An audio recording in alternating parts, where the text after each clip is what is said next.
9 times out of 10, it's us killing us, right? Yeah, it is. And in my mentality, you can't argue about the white man this or say the white man did that. If you pull the trigger, if you killing your brothers and sisters, you Let's can say talk about about the it. system or whatever, but you did that. You know was what I headed mean? there, And so yeah.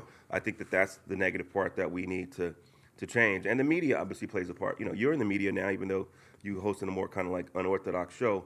I do think the media cares a little bit more than when I was in the 90s doing that, because I think social media has forced, like for instance, in the case of Pop Smoke and King Von, there's all these internet threads and Reddit that cover it. And so some of the stuff that was done. Fuck Reddit. Yeah, I don't know. Fuck so, Reddit. You fucking Reddit. Fuck Reddit. I don't fuck with Reddit. Fuck Reddit. You fuck Reddit. And Fuck so, Reddit. Reddit can suck my dick. but some of the work that they did online helped get the information about the case and lead and get some clues. So I'm saying, I think that social media and some of these online bloggers and stuff, they may be wild and they don't always got the proof, but they definitely have helped solve shit that police could give a fuck about, right?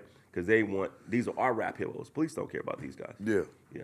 Yeah, no, police don't care about it. I mean, 9 times out of 10, somebody will put the information all up on the internet, because everybody, that's a way of everybody telling these days, Right. the internet. The internet, and they'll tell it in so many ways, even without them saying they're telling. Right. You know what I'm saying? Oh, I was there that night. DM me for the info. It'd be some stupid shit. Well, you know what's It'd a be trick to me? dumb. When I saw Takeoff, unfortunately, the brother lost his life.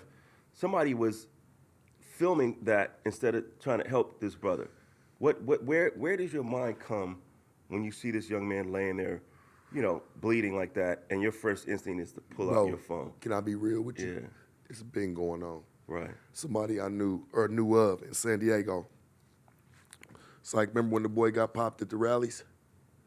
Popped at the rallies, right, in the parking lot. People are walking by filming. There's somebody standing over him Oh shit. with a phone.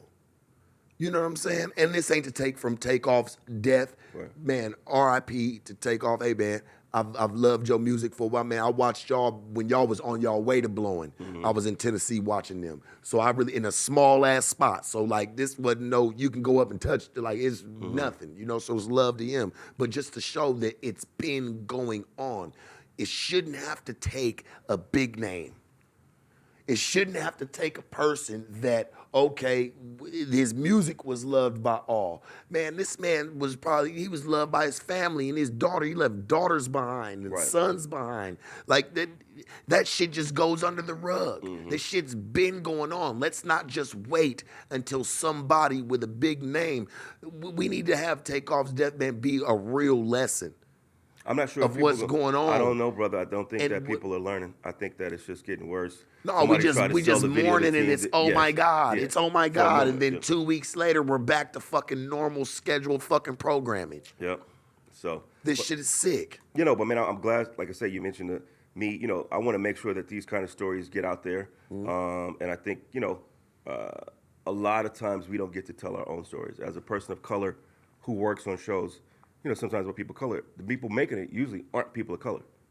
Feel me? Yeah. Imagine if somebody was going to tell your story and some Scottish white boy is like, hey, let me tell his story. And, and he's like, what? You're like, what? This motherfucker don't know where I'm Right. at. So I think it's important that, people like Van and myself tell these stories, whether it be the 90s or Suge or Tupac or Biggie or whatever stories that I've done, Dr. Dre, it makes a difference that you come talk to me and we can share a likeness because you speak a certain code and a language that I might not, deal with somebody else. When we did this show, being able to go into these environments and gaining the trust of the mothers, the friends, because we got the no snitching. We ain't talking to the police, right? We ain't gonna say whatever. So I think a lot of them felt more comfortable telling their stories. And unfortunately, we had an event the other night in New York with 50 and Mona, and 50 said something which I didn't know, even though I produced the show, that there's over 600 murders connected to hip hop. And I was like, oh shit. And I was like, yeah, but and he started to name them. And when I looked at it, it wasn't obviously just the rappers, but, their manager or the homie or whatever. It's just, it's unfortunate. I could do 10 seasons of Hip Hop Homicides. Yo, we just hit 400,000 subscribers right here on the Clips channel. So if you want to help us out, click subscribe, get us to 500K.